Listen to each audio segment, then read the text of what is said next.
glory of humanity is the differentiation, individuality of each person, and the fact that each individual is unique and irreplaceable, which makes each individual precious. I'd like to talk to you this afternoon about two classes of Americans, and it may not be the two classes you think of, but nonetheless, there are two distinct classes in America, and we have to break up. You don't get freedom peacefully. Anyone who is depriving you of freedom isn't deserving of a peaceful approach. We declare our right on this earth to be a man, to be a human being, to be respected as a human being, to be given the rights of a human being by any means necessary.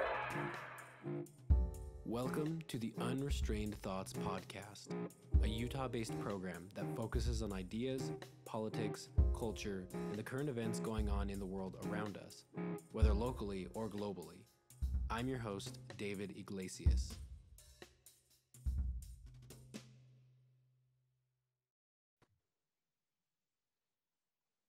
What's happening, everybody? Welcome back to another episode of the Unrestrained Thoughts Podcast. I'm here today with a good friend of mine, Reed Coverdale. How you doing, Reed?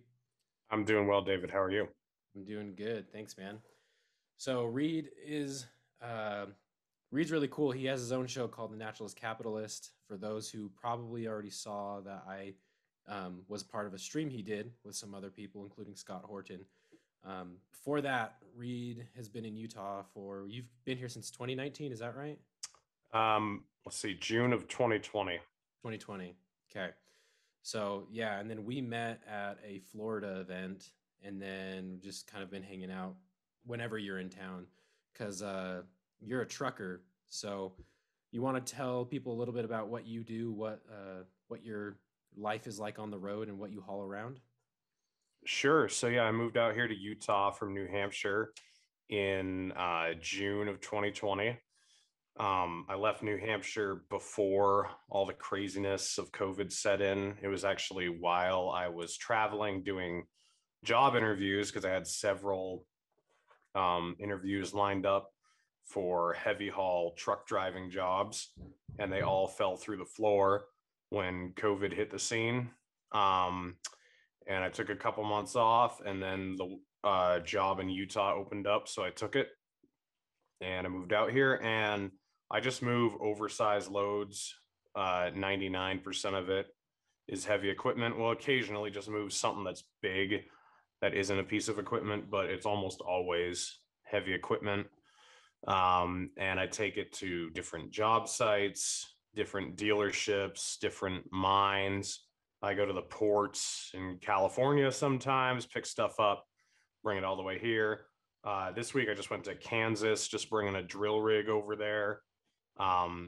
So I'm usually kind of the Rocky Mountains and west. I don't usually go east of there, but obviously Kansas, that's east of there. So we occasionally do stuff out there, but I've never driven to the East Coast for this job. I know he's done it a couple times with some weird loads they get, but typically it's just Western stuff. And I like driving in the West because the East sucks. Everything's tight and all the bridges are low. All the weight limits are really low, but the Midwest is just boring. There's just nothing there. You're just driving through. It's not fields. It's a field, the same field for like 1,000 miles. But out West, I really like driving because you got mountains, canyons, all sorts of cool natural beauty that you get to drive in.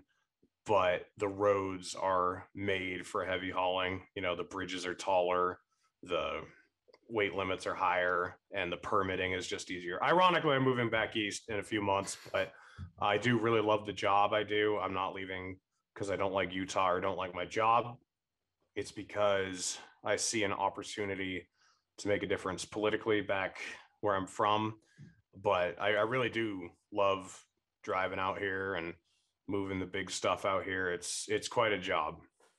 That's awesome. Yeah.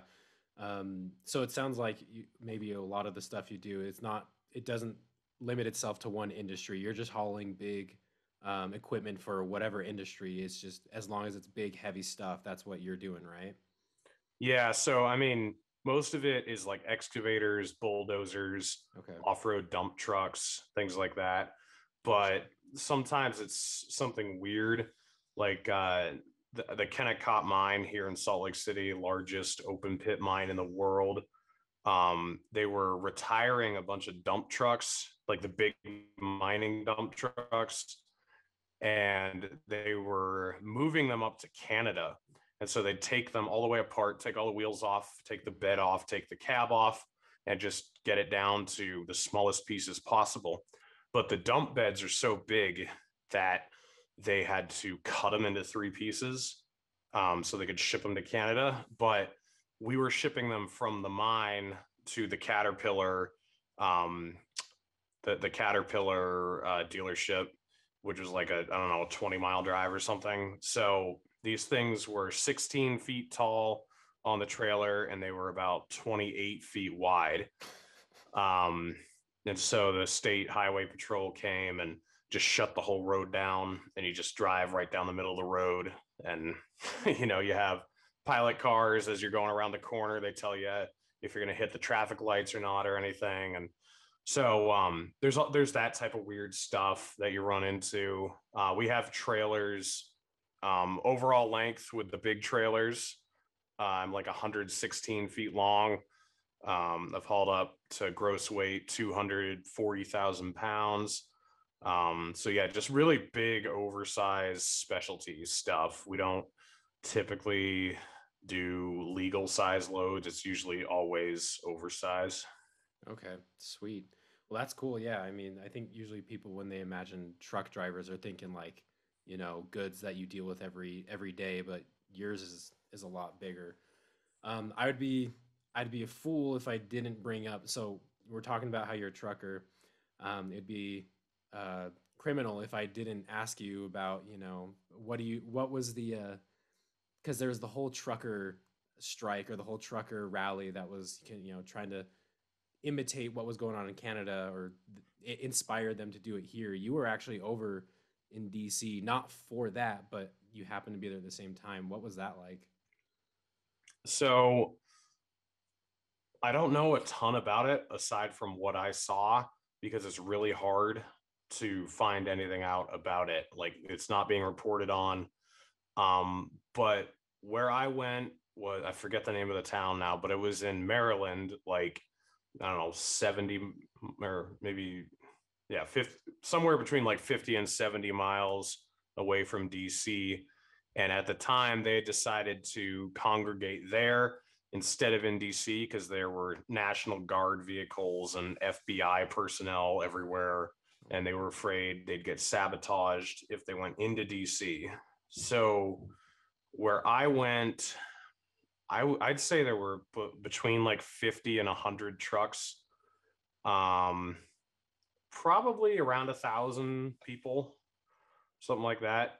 And it was very Trumpian, like very right wing, very evangelical, it was very politicized. It was kind of unfortunate. It didn't really remind me of the Canadian trucker strike that much, because the Canadian trucker strike was very universal. It was just fuck Trudeau, fuck these mandates, lift them and we'll go home.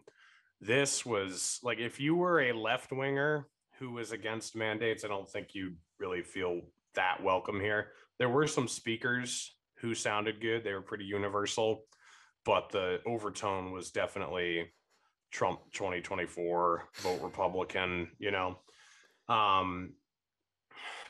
and it didn't seem like the participation was anywhere near the Canadian truckers strike. And I think the reason for that is because all the mandates are getting lifted anyway in the United States.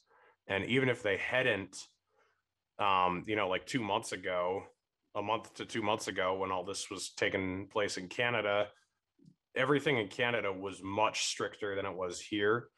And it was universal. There's no like free state of Saskatchewan like there is, the free state New Hampshire or Florida or whatever. So there was no outlet. So they didn't really have a choice. So I don't want to disparage any of the guys who are taking part in the US one, but my overall takeaway was not one of being impressed, I guess. It was just kind of, I feel like at this point, we just feel like we want to have a trucker protest too, because Canada did it. Yeah, we But can't let Canada out freedom us. yeah, exactly.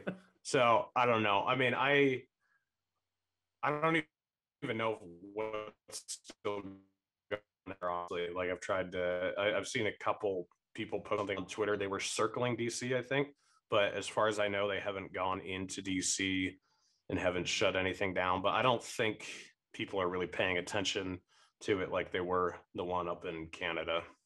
Right. Yeah, no, I wasn't even paying too much attention to the Canadian one, but I definitely did hear about it a lot. And yeah, with this one, I think part of the problem too, though, is that I think the whole Russia-Ukraine thing kind of happened right at the same time. So yeah, for sure. What a great pivot, from talking about all we might be hearing more about the US one if this hadn't happened with Russia. Like maybe there would be some more emphasis on it, but no one cares about anything except for Russia right now. So yeah, and actually that's a great place to kind of turn our conversation. So I wanted to have you on precisely, as much as like this trucking stuff is really cool to know about, and like especially because 2 weeks ago everyone was like talking about it, but now with Russia and Ukraine, the whole rhetoric surrounding going to war is the thing people are talking about. It's all I ever hear when I go to work or anywhere, just even in my family, at my house, we're always talking about what's going on. But a couple weekends ago, you and I were at the Libertarian Party event in Utah with Scott Horton when he gave his awesome 2-hour lecture on the history of Russia, Ukraine, which I hope everybody who's listening to this podcast has either been made aware of or has already listened to it. If not, go listen to it. But Reed, you actually did a little bit of an opening for him and told your story about, being raised in an anti-war family. And I thought that was really cool, especially because it's not like usually when people think anti-war, they think left-leaning, they think, that side of the political aisle, but you had a little bit different of a political bent to your family. Do you want to talk, or can you go into that? Yeah. So my parents were both raised Christian, and they were both very conservative Christians in the early 2000s. And they weren't libertarians. Like this is before the Ron Paul revolution. And even when the Ron Paul thing happened, they didn't really jump on board with it, several years later. So they were not like libertarian, they were conservative. I mean, I think they would have had pretty they did have conventionally conservative views on things like gay marriage and drug laws and things like that. But, they were Christian. So when it says thou shalt not kill, to them, that meant, well, you don't murder people like a thug, no death penalty, no abortion, and then no war, because that's all killing. It's a pretty universal concept, thou shalt not kill. So they were in a tough spot because, like I said, they were social conservatives and they were very pro-life. That was actually their number one issue, but they're also against bombing children. So they voted for George Bush in the 2000 election. And then in 2001, we moved to a new town. I was 7 years old at the time, and I'm one of 5 of their kids. And my dad's a high school English teacher. So he got this job at a new school. He's a new figure in the community. And then 9/11 happens like 2 weeks into his first year. And over the next couple of years, he became a very prominent figure in the community. He's probably the most beloved teacher at the high school. He probably has been, for the last 20 years now since we moved there. And he's probably the most conservative, or he at least was at the time, the most conservative teacher at the school as well. And in 2003, when we decided we were going to invade Iraq, he was very much against that. And he had some pressure to not be against it because our church supported it.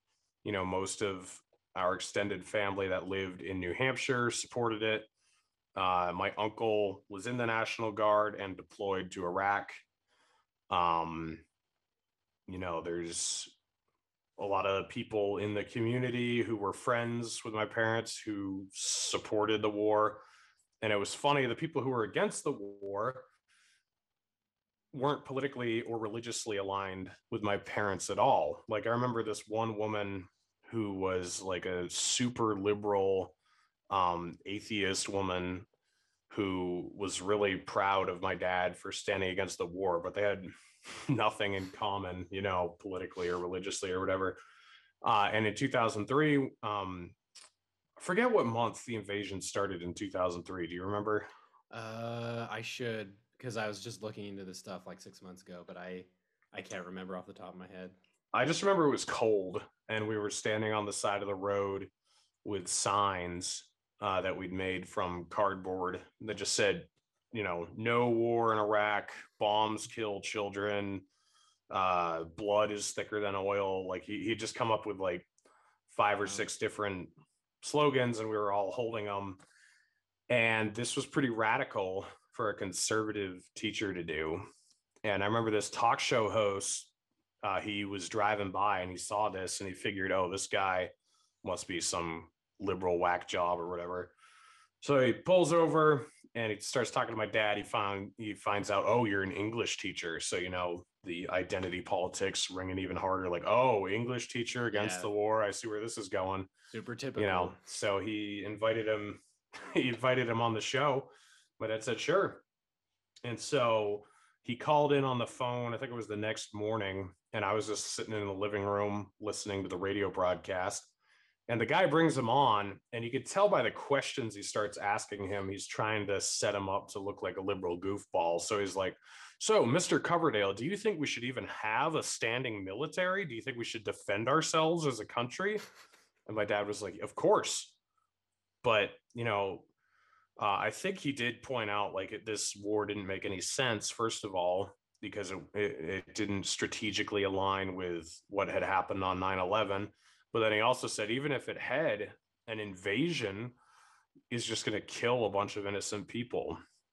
What happened on 9/11 was bad, but going and bombing Baghdad isn't going to fix that, and it's not taking care of the people who were responsible for it. And by the end of the interview, the host realized my dad was actually more conservative than he was. But that whole concept of thou shalt not kill, meaning don't blow children up with Tomahawk missiles, it sort of makes sense. So I think he came out of the interview looking like the smart one, and the host was kind of befuddled. And then I remember the host's counterpart, the woman that was there with him, she even said, this guy makes sense what he's saying. And the guy was like, I don't think so. No, he doesn't make any sense. But oh man, that stuck with me because I don't think I realized at the time the pressure that would have been on my parents to support the war. Oh yeah. Until now, just because, I didn't have to oppose a war that was in the public, knowledge, or in the public knowledge space. So, I first started paying attention in like 2013, 2014, around the time that we were starting to arm the rebels against Assad. And I remember I was listening to Rand Paul a lot, and he was saying, if we fund these people, the weapons are going to fall into the hands of ISIS and Al Qaeda. This is a terrible idea. We shouldn't do this. But it wasn't until 2020 when Donald Trump airstrikes Soleimani, and then there's all this buzz about we're going to go to war with Iran. That was the first time that I really viewed myself as someone who's staunchly anti-war. And I had to, make a stand and be like, okay, this is stupid. We shouldn't do this. And it was also kind of easy because a bunch of people were against that. I mean, a bunch of liberals who are just Yeah. anti-Trump. They were like, this is stupid. Why is he doing this? It's so dumb or whatever.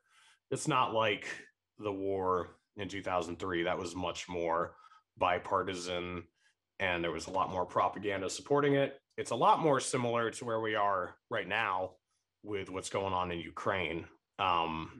And again, now I'm in a spot where I know what I believe in and I'm not going to back down and I'm not going to be afraid of what other people think. I have a sister who's in the military. I have a lot of right-wing friends, also got some liberal friends who also are all outraged about this. But I think it's our job, especially as anti-war libertarians, because I mean, if you're an anti-war communist or something, like, I don't know, it's a little bit different. But if you're an anti-war libertarian, I feel like you're supposed to be right and you're supposed to have the facts straight. So it's not based on feeling, it's not based on humanitarianism, it's more based on just logic and fact. And we should be explaining to people why this war is happening and why getting involved more than we already have will just make it worse. And then also the humanitarian aspect of, this is just going to cause more death and suffering than we already have caused if we get involved in this, especially since it'll be a nuclear war.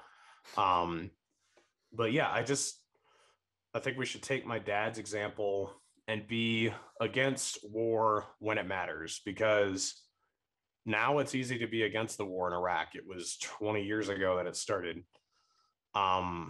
But being against it in 2003 took guts. And it'll be the same with this. I don't know what's going to unfold here, but in 10 years, it'll be easy to be like, oh, yeah, well, that would have been dumb to get into war with Russia. But right now is when it matters. It counts to be against the war before it happens. Right. No, yeah, 100%. I mean, yeah, especially because when you mentioned like the whole 9/11 thing, that was brutal because for a lot of people, that was literally out of like nowhere. That happened out of the clear blue sky, where just one day these terrorists came and blew up our towers. And so now everyone's freaking out. Well, we got to do something. There's people wanting to come kill us. And so we have to go kill them.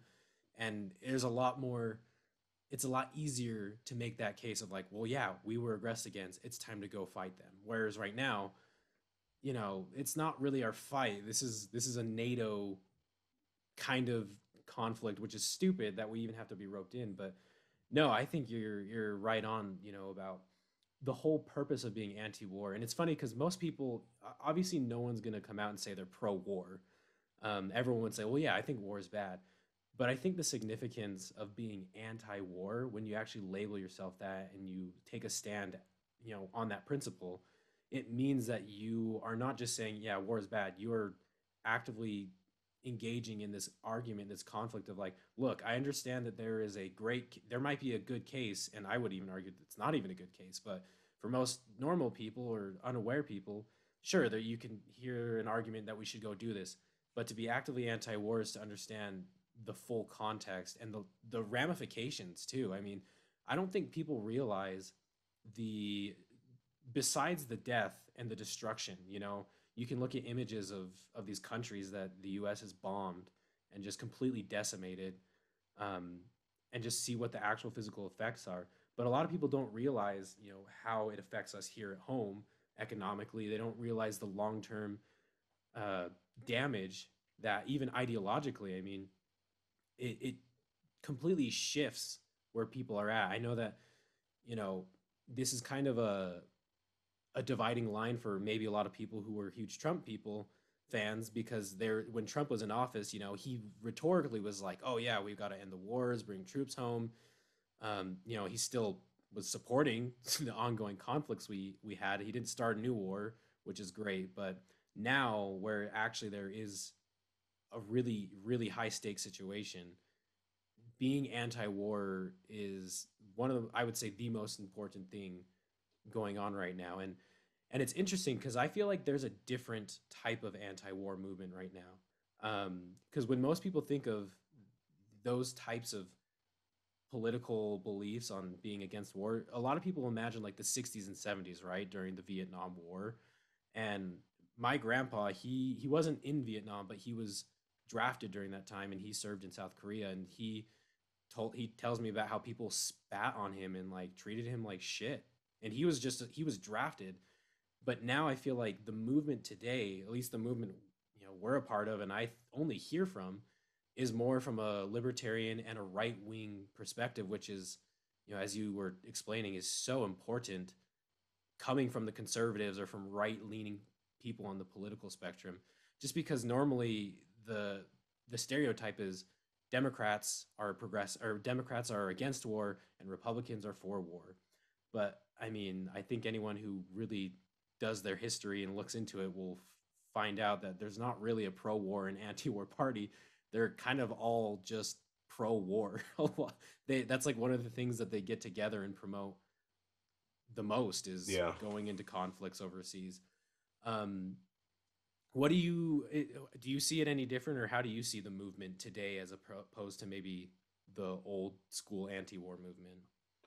Well, I really think the only movement that's going to last as far as being anti-war, or the one that'll stand the test of time, is the libertarian approach.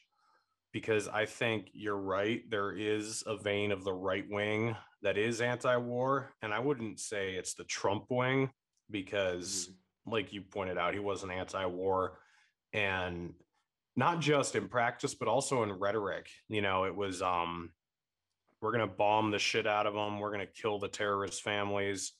We're going to have the biggest, baddest, best bombs.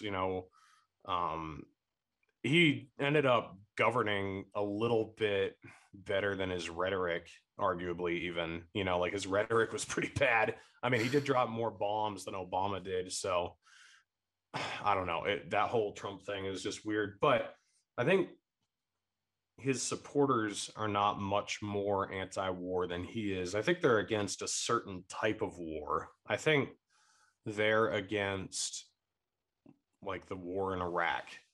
If we were going to say we're going to invade Iran and we're going to replace the government and create a democracy, I think most Trump people would be against that at this point. They'd be like, maybe you could get them excited like you did about Soleimani and like we have to do something. But when it comes to like an all-out war with Iran, I think they'd be like, meh, like this is a dumb idea. Yeah. However, if it comes to a proxy war with China in a few years in Taiwan, I don't think you're going to see much of any right-wing resistance to that. True. And I see the left wing the same way. Yeah, they were against the war in Vietnam because that was a war to stop communism, right? Or that's like what they said. So they're going to be against wars to stop communism. Even though China's not really communist, I bet you will see a lot of left-wingers kind of roll their eyes at the idea of opposing China. But if it's Russia, which is definitely not communist anymore, which is, it has sort of become like a right-wing corporatist government, they're all for stopping them, right? Like right now, you look at liberals and Russia's the new Hitler. Yeah. So I think both the right and left anti-war movements have severe handicaps. And you see it bleed into the liberty movement because we have left-wing and right-wing libertarians within the liberty movement. So you see a lot of cringe, like Hoppian people who are pretty anti-China, and some of it is just in sentiment, not in action. But if it comes down to it, I don't think you'll see heavy opposition from them to get involved. Same with like Venezuela or Cuba. You see a lot of tendency for those types of people to have a blind spot there because they hate whatever regime it is so much. And then on the left, you got the same thing with Russia or with Assad. Those are the the boogeymen of the left. Yeah. Assad because he's backed by Russia,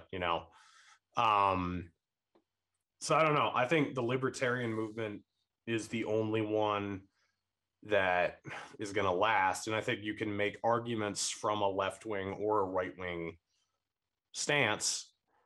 But the nice thing about the libertarian one is it's a little bit of both. You know, it's like, Right. this is stupid economically. It's an encroachment of big government, but it's also evil, and you're killing innocent people, and you're trying to tell other countries how to run themselves. And then, you know, on top of it, the thing that's different about libertarianism is that I don't care how other people want to run their lives as long as they leave me alone. So for a lot of commies who are anti-war, they'll only be anti-war until they see something so bad happening somewhere else that they'll be like, okay, we've got to step in and we got to put a stop to this. Yeah. Because the idea of communism is kind of a global strategy, right? You want everyone to be this way eventually. Like, you know, we want to liberate the world, and we want, you know, human rights for everybody. And you see that bleed into libertarianism sometimes. And that's, to me, that's really scary when you see people start saying, like, we want human rights for everyone around the world. It's like, well, yes, that would be nice, but we're not gonna do anything other than lead by example to try to get that to happen. Yeah, you can't spread democracy. You can't force a free country, right? Like George Bush and all of our presidents have so proudly tried to do. Yeah, I feel like libertarians really need to, you know, grasp firmly to that idea that the only way to make the world freer is to lead by example, and basically make other countries jealous of how well our economic system works, how healthy our society is. That's the way to do it. I mean, you're not going to do it through force or coercion. And, you know, both the right and left wing movements are big on, you know, forceful change. So I think that's why they ultimately fail the anti-war test. And you see that, like I said, within the heavily right and heavily left factions of libertarianism. Like, it's kind of funny, but like the Mises libertarians, like Scott Horton, Dave Smith, Tom Woods, and some would say they're a little bit more right wing, but they're really like pretty just libertarian, like anti-state. They're the ones who really aren't falling for any of this crap. Ron Paul's another one, where it's really like the kind of left and right factions of the liberty movement, like Students for Liberty. It's a very right-wing libertarian movement. They're basically pro regime change in a lot of ways. And then a lot of like the loser brigade libertarians, you know, Putin has to be stopped at all costs. And NATO is actually a sort of libertarian institution, don't you know? Because that's governments, you know, through their own free will deciding to band together or whatever fucking nonsense they've come up with. So, yeah, I think like the solid libertarian anti-war stance is the one to take, and it's the one that'll last. Yeah. And I think, and you touched on this earlier, is, I mean, it boils down to the whole reason that, you know, libertarians are anti-war is based on principle. It's all on the principles of like property rights and self-ownership and all of this, you know, these simple ideas of, you know, there's no room and there's no place for anybody to be forcing their will on another. And so that, I mean, that does bleed into every political spectrum. It's, you know, you can make the case for, you know, voluntary communism or voluntary whatever, you know, right-wing dictatorship. If they want to do that kind of, like, those voluntary associations, they all, I mean, that's just where the Libertarian Party and the belief system, I would say belief system before the party, but hopefully the party will change. The belief system is just that war always violates every single one of these principles. And the worst part too is that, like, Let's say, for example, erase all of the history prior to 9/11. Just ignore the fact. Let's just pretend that we weren't over there occupying the land. We weren't bombing and meddling with these Middle Eastern countries. Let's just pretend that really did just out of nowhere. These terrorists came and attacked us. I mean, sure, okay, people rally around that, but what ultimately happened is, like you said, children were largely the victims of what we were doing over there, what the U.S. government, all the bombing and the sanctions and all the Yeah. destruction was mostly on the innocent people.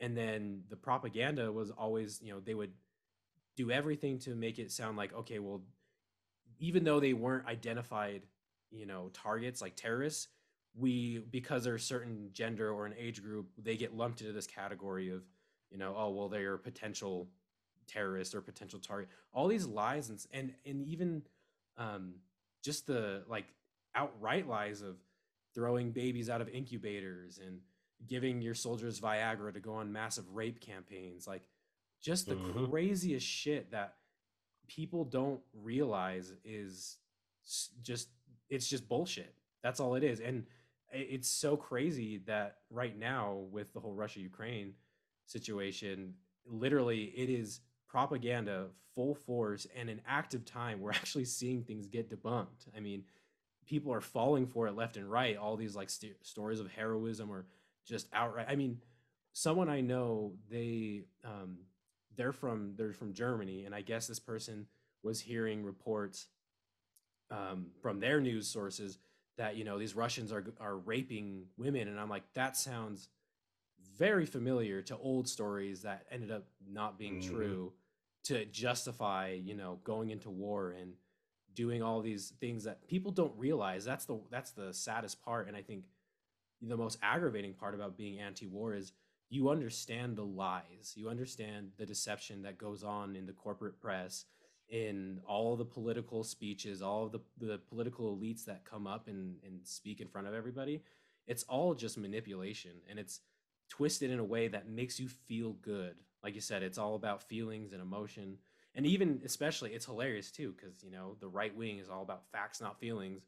But as soon as you bring up, like, hey, did you realize, like, I mean, Ron Paul, the whole moment that he had in his campaign for presidency, the Rudy Giuliani moment, when he's just like, we were bombing them over there before they bombed us here, and everyone, like, people booed him. Like, talk Mhm. about emotions and feelings over facts. Like, that was a room of Christian conservatives that just, for simply stating the golden rule, like the most basic Christian principle that Jesus Christ taught, loving your neighbor and not do good unto others that you would want done unto you. They booed him for that. And it's just unbelievable how easy it is to get wrapped up into being, pro-war ultimately, because you don't realize, you don't, like, no one takes the time.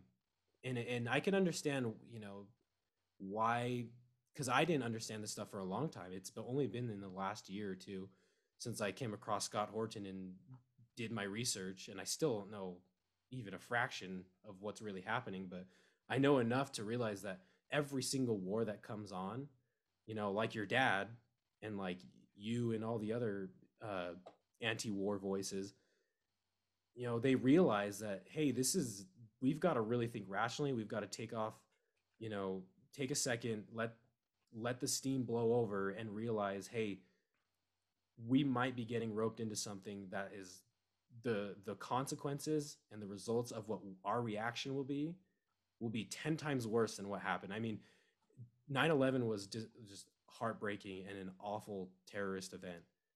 But I would say the 20 years that followed 9/11 are way worse. You cannot Yeah. compare what happened, what the US government did, what Obama, Bush, Trump, Biden, all of the presidents have done to these Middle Eastern countries.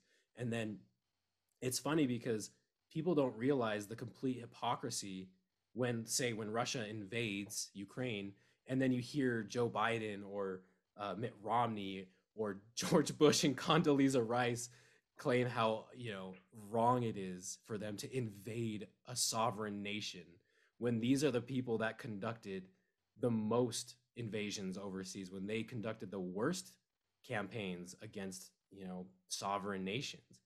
And Yeah. and then people will act as if what, Putin is saying, we want the denazification, we want of Ukraine, we want, free and fair elections, we don't want a US puppet regime. And like for most people, they're like, well, what the hell does that mean? Like that denazification. But when you realize that the US backs like Nazi battalions over in Ukraine, it's just like you can't make it up. And Yeah. people just don't have the slightest idea. And I think that's the most difficult part for me to deal with, is like having to unexplain all of the bullshit that people are being fed. And like, because they get so lost, they just get so lost in like in disbelief of like, what do you mean the like Obama, a black president, helped install or helped support neo-Nazis in Ukraine? Like that doesn't make any sense. Why would he do that? Yeah, I mean, what's been for you the hardest part to deal with, as being anti-war, when you're talking to people? What just like what's the roadblock you keep hitting and like just drives you up a wall?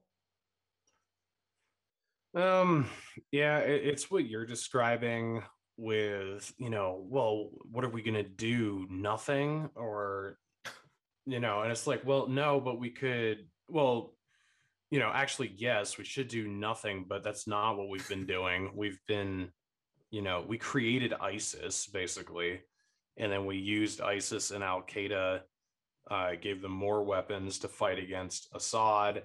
We created Al Qaeda by, backing freedom fighters against the Soviets in the 80s and 90s, or mostly the 80s, but, early 90s. And then we backed the Soviets against the Nazis. I mean, I don't know how far back you want to go. Like, we've always done this type of thing, and it's just never worked out in our favor. We always end up fighting the people that we prop up and, try to use to terrorize somebody else.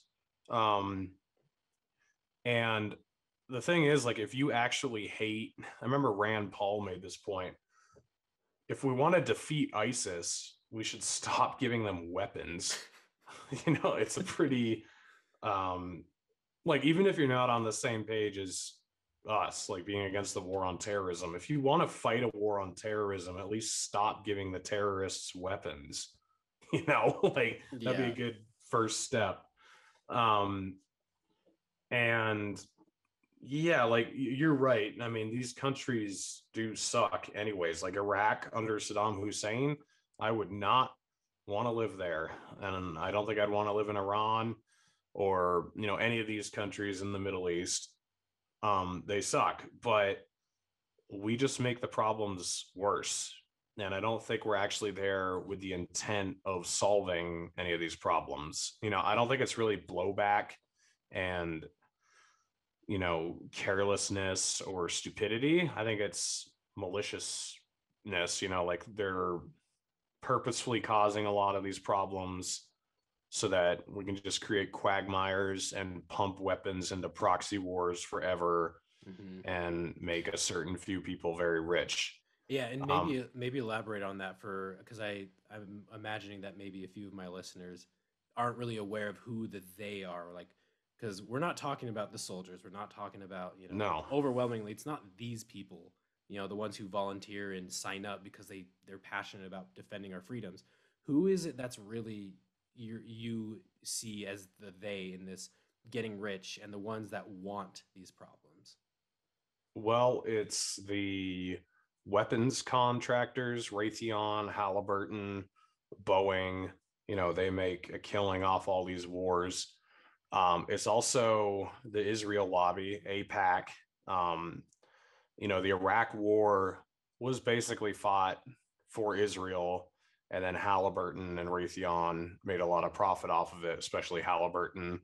But, that was crafted by a group of Zionist neocons, the clean break strategy.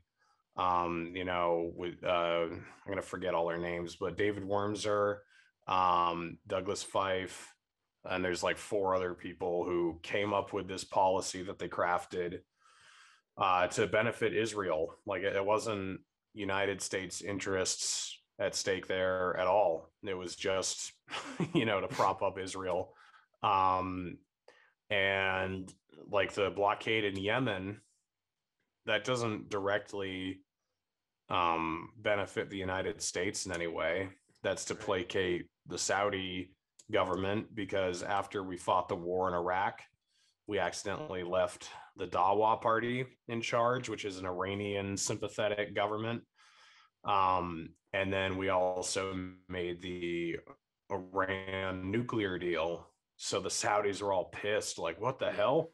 You got to do something for us. So we're like, okay, well, we'll back you guys and Al-Qaeda against the Houthis and let you genocide, hundreds of thousands of people, starve them to death. Yeah. And bomb the shit out of them too. So yeah, it's a very small group of people, lobbyists from the weapons contractors from Israel, or not necessarily from Israel, but Israeli backed interests, and then Saudi backed interests that just create this disgusting perpetual warfare state that we're in. And we've made it so bad that the warfare state is basically propping up the US dollar at this point. So, our alliance with Saudi Arabia, our friendliness with them, has enabled us to maintain our world reserve currency status because of OPEC using the petrodollar to trade oil. So our economy is so far from being genuinely stable that we have to placate the Saudis at this point, and then we have to be in these perpetual wars to keep the economy going. Because if we lose that world reserve currency status, we can't run these huge trade deficits anymore, and we're going to be in trouble. And it looks like we're headed for that now anyway, because Russia, after getting kicked off the SWIFT banking system, is starting to solidify its independence by making deals with China. And Saudi Arabia is not even picking up the phone for Biden. So we might be getting there anyway, which I'm okay with. It's going to suck for the United States, but I don't care. Like, I don't want to be supporting the Saudis anymore. And, this is another point. Like, the two humanitarian crises that I really care about are the blockade in Yemen and the blockade in Gaza. So both of these places, people are starving to death. They're being murdered indiscriminately, and they're being purposefully wiped off the map in a systematic way.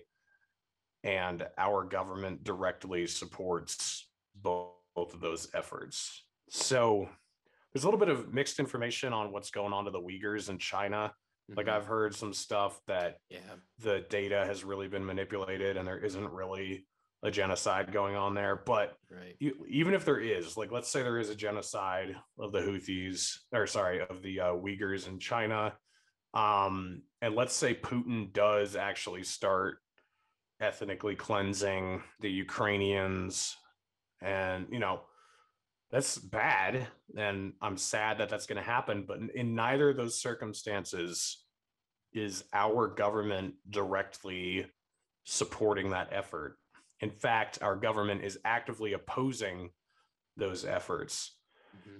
So I want to end the atrocities that are enabled by my tax dollars. So that's why I talk about Yemen and Palestine, because those are areas where people are being murdered, starved to death, intentionally erased from existence with the support of my government. If we stop supporting those efforts, I wouldn't talk about them nearly as much. And also, I feel like we'd have more of a solid footing to stand on to criticize other countries. I've even said on Twitter, like, just make this deal with me. If we're going to criticize other countries for murdering people, let's at least stop, doing our own genocides first.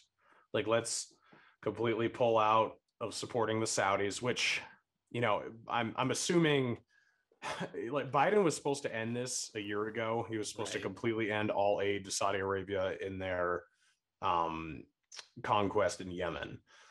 He hasn't. Like, we're basically still giving them as much as we were a year ago. And I'm assuming now that they're kind of snubbing him by not answering him about oil, he's probably going to be kissing up to them even more. Where really this should be the opportunity to be like, all right, well, fine, fuck you guys. Like, we're completely done with you. You're not even going to talk to us about pumping more oil. You just lost all your support in Yemen. It seems like the perfect excuse to do it, but I'm sure it's going to be the opposite. It's going to be like, oh, okay, we'll give you even more, fighter planes and even more missiles and whatever else you want. We'll just give it to you as long as you guys let us, get more oil or whatever. So I don't know. It's all really disturbing, but it's so the exasperating part is getting people to realize, like, look, there are atrocities that are way worse than what Putin's doing, way worse than whatever China's doing to the Uyghurs, that the Saudis are doing to the people in Yemen, and your tax dollars support it. And then, to a lesser extent, what's going on in Gaza and the settlements in Israel, that is also detestable. And that's happening under, the support of your tax dollars. So let's end those first. And then let's have a conversation about how to persuade other countries to stop murdering people. But we take for, it's so funny. I made a tweet the other day about how Biden's numbers are way worse than Putin's when it comes to locking people up and to murdering people. Like, Joe Biden, I'm not going to call him an architect of the Iraq war, but he was a driving force that made it possible. Because he was on the Foreign Affairs Committee in the Senate, and he basically drove that war through. So right there's 1 million people who have died because of the Iraq war. Way more than Putin's killed. Not even close. And then you look at the 1994 crime bill, tens of thousands of people incarcerated for victimless crimes. So his numbers are way higher than Putin's. So if you're a Biden fan or a Trump fan, like, Trump's numbers were higher too. I don't know about incarceration wise, but certainly, for people killed, he dropped more bombs than Obama did in 4 years. Mm-hmm. So we're just in absolutely no position to criticize what other governments are deciding to do. So let's at least clean up our own house first. Take the log, I'm going to use more Christian terminology here. Take the log out of your own eye before you're going to remove the speck from your neighbors. And we do have a log compared to their specks. Yeah. No, 100%. And I'm glad you bring up the Yemen thing, because, we hadn't brought it up to this point. And I think I agree with you. That is, if there's one issue people should know about, it's Yemen and also Palestine.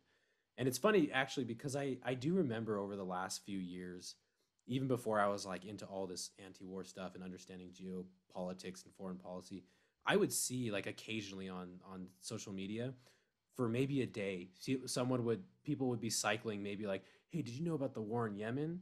And then it would disappear. And then now, like 2 years later, when I'm actually like understanding this and trying to bring attention, I'm like, hey, you motherfuckers, remember when you like shared those things that like those videos and those stories? Like why did you stop? Like, why are we not talking about that? You only did it because it was trendy, but like, this actually matters.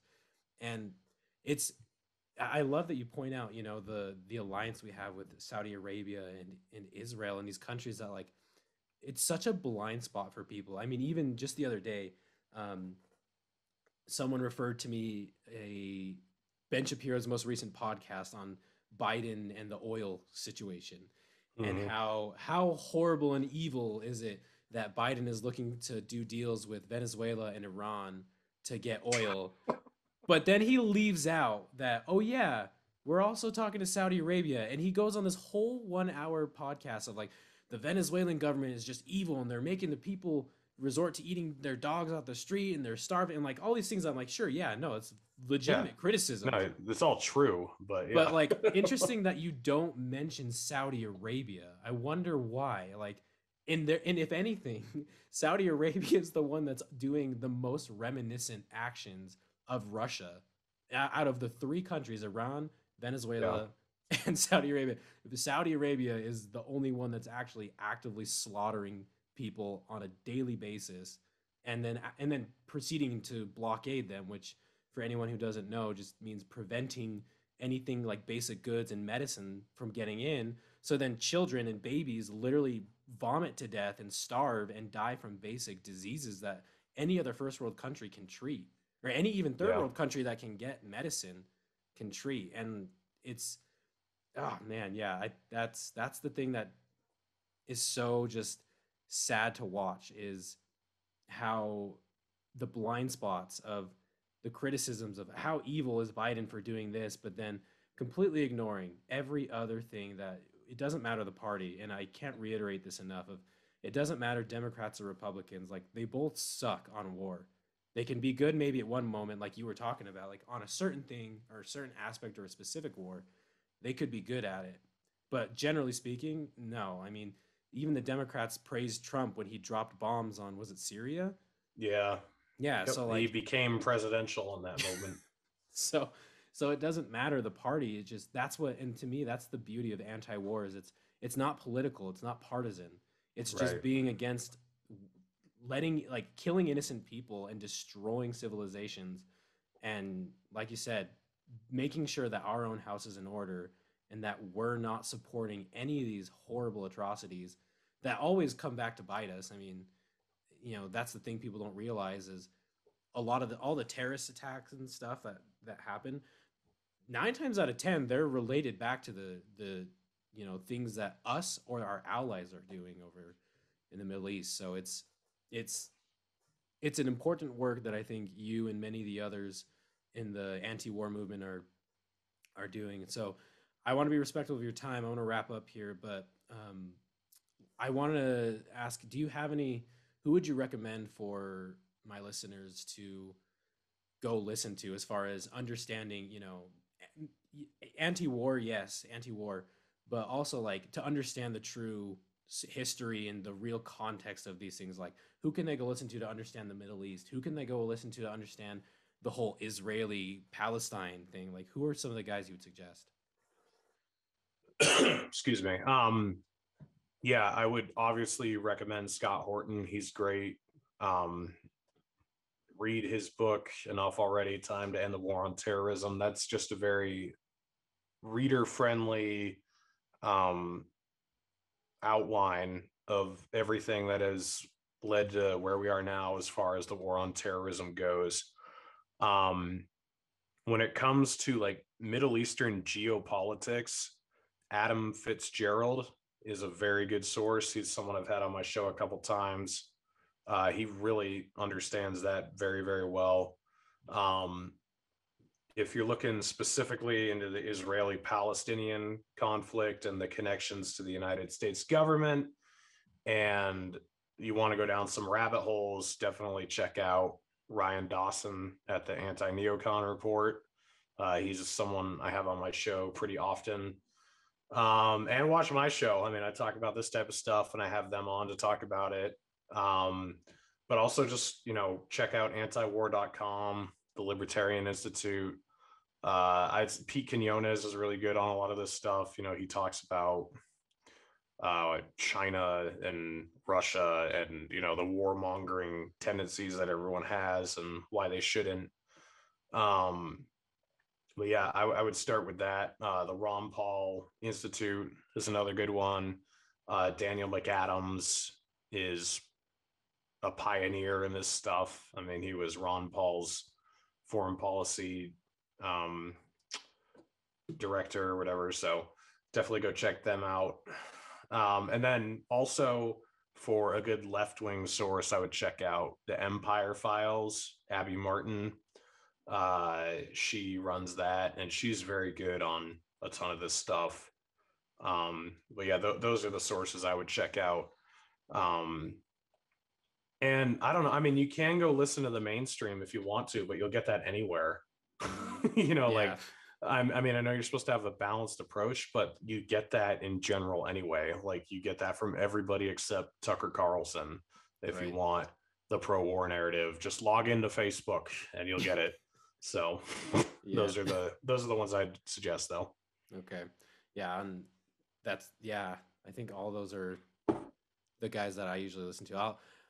I'll have to see if maybe you can connect me with Ryan to try to have him on to talk about. I mean, I know that'll probably get me banned from everything from posting, but it doesn't I'm still matter. on everything, so Yeah, but I don't give a shit about that, and I don't have like a massive platform. I just want whoever is listening to me, I want them to know who you are. I want them to know who Scott is. I want them to know who Ryan is.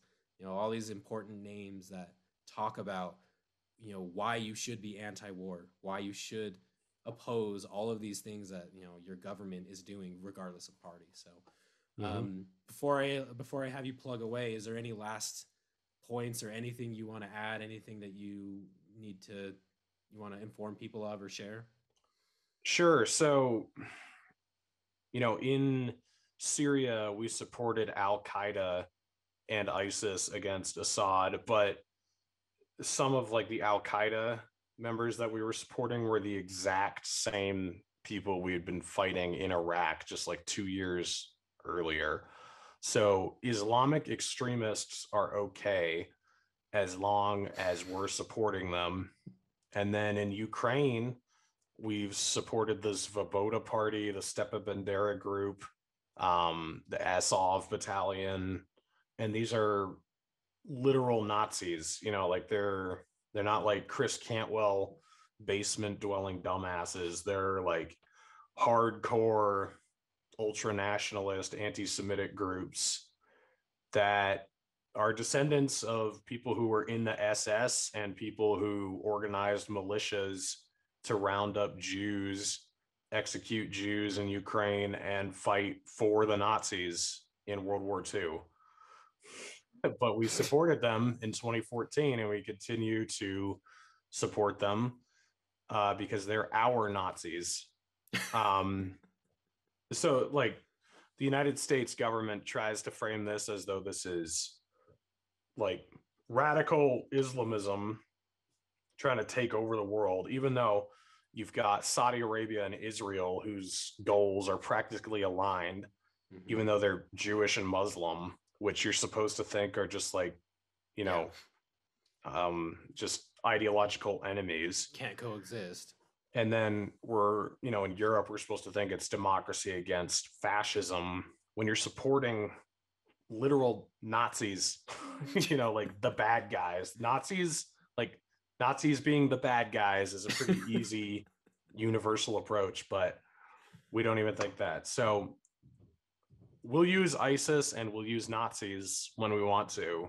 And that should just give you a hint as to how horrible our government is and why getting involved in these wars is a mistake. Do you really want us to be supporting ISIS and Nazis? I don't. So. Yeah, no, absolutely not. And I always laugh every time because I'm like, you can't make this shit up. like for 4 years, the Democrats are screaming about Nazis and all this shit, and then all of a sudden, Putin starts taking their talking points, and they don't seem to be saying much about that. They're pretty quiet about that. Yeah, and remember the Republicans under Obama? They were upset that he wouldn't say radical Islamic extremism. But they were also upset that he wasn't supportive enough of these rebel groups against Assad. He wasn't drawing enough of a red line or whatever. It's like, what the fuck are you talking about? It's just mind-boggling, man. Yeah, there's no real principle to it. It's just whatever is convenient and whatever is going to get them the win and the oil and all that shit that they want. So awesome. Well, hey man, thank you so much for doing this. I appreciate your time. Where can people go to find your work? Just go ahead and plug everything that you want to. Sure. Well, I'm the only Naturalist Capitalist podcast out there. So if you just Google Naturalist Capitalist, you'll find it. But I'm on YouTube, Odyssey, Spotify, Apple Podcasts, and a few other places. I go live on YouTube. That's how I do everything, live on YouTube, and then it goes over to Odyssey, and then within a couple days I download the audio file, and I'll have all the audio up on Spotify and all that, so you can download it. I'm working on getting Peter Schiff back on the show in the next couple weeks, hopefully. I'm going to be going on a bunch of different shows coming up, and I'll be mostly focusing on, potential war with Russia and the history of our involvement with Ukraine, and probably talking about China too, because I see a wing in the fall, and I feel like this might pivot toward China, and also China watching this whole exchange with Russia and Ukraine. They might feel emboldened to be aggressive toward Taiwan, and then I'm just worried about what our reaction is going to be. So I'll be talking about a lot of that stuff and economic stuff, less on political theory. I sometimes talk about that, but it's kind of irrelevant right now. Just trying to talk about what's actually going on. And then you can follow me as Reed Coverdale on Twitter, Instagram, Gab, Getter, Float, all those places. And I post my work there. And we'll see how long before I get banned off of those. But yeah, just got to keep preaching the good word and hope people pay attention. Yeah, no, and I think you're doing a great job at it, man. Like I said, when you opened up for Scott, it was great, and so your show is awesome. I really do hope people start checking you out, because they'll definitely gain a lot from the work that you do, and you're like a nexus for having these guys like Ryan, Scott, and all the guys you mentioned. You've had them, so you're like a one-stop shop for anybody to just get everything from. So yeah, thanks so much, man, and keep up what you're doing, and hopefully we'll keep running into each other and get eventually, out of all this bullshit, and convince enough people to stop supporting all the terrorists and Nazis that, we are just so bad at doing. Yeah, man. Thanks for having me on. Yeah, no problem. Take care, man. You too.